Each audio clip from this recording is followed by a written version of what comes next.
అలాగే మిల్లెట్స్కి రైస్కి తేడా లేదు కదా? నో, అన్ని ప్లస్ ఆర్ మైనస్ మీకు 10 to 15 grams రేంజ్లోనే జిఐ ఆర్ కార్బోహైడ్రేట్ రేంజ్ ఉంటుందండి. Just it's how it's marketed and also how you consume it. Correct. Is it true that you can, if you eat fiber first, then protein, then carbs, it's better? Yes, of course that particular technique is obviously very good అండి, because స్టమక్ని first మీరు fill చేస్తున్నారు with fibre. So అది మనకు fill అయ్యి it also helps with the gut, followed by the protein also fills you up, satiety పెరుగుతుంది.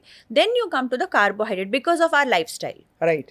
మనం ఏం చేయట్లేదు ఫిజికల్గా, we are not doing that much as we want to eat the carbohydrate. Right. Hence this particular వే మీరు ఏం చెప్పారు is a very good way of planning your meals. రాత్రి లేట్గా మీల్ తింటే తప్పకుండా అది వెయిట్ లాస్కి తోడ్పడదు. ఆన్ ద కాంట్రరీ మీరు చేసిన వర్కౌట్ అంతా వేస్ట్ అయిపోతుందని చెప్తారు. ఈజ్ ఇట్ ట్రూ దట్ కొన్ని టైమ్ జోన్స్లో తింటే బెటర్ అని చెప్పి మనం? లేదండి, it also depends on what you're eating. So night మీరు 10 o'clock 11 o'clock కూడా సాలెడ్ తినండి, హ్యాపీగా తినండి, no problem. Vegetables, any form of vegetables you can eat, no problem. But ఒక డెజర్ట్ తినకండి. సో డెజర్ట్ ఈవినింగ్ అర్లీగా తింటే పర్లేదా మరి? Maybe somewhere around workout time, right? మీరు వర్కౌట్ చేసినప్పుడు you can maybe add in that once a week or twice a week. ఏదైనా మోడరేషన్లో మోడరేషన్.